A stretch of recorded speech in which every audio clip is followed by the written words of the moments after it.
તમે એકલા કેમ આવ્યા?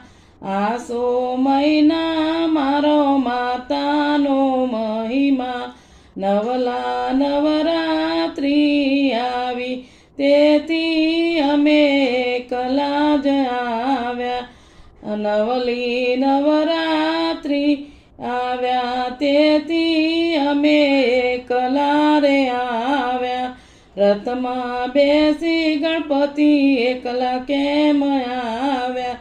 રથમાં બેસી ગણપતિ એકલા કેમ આવ્યા? વીરાને કેમ ના લાયા? ગણપતિ તમે એકલા કેમ આવ્યા? 10 દિશામાં મારા વીરા પૂજાય છે, બ્રહ્માની જાત્રીએ જા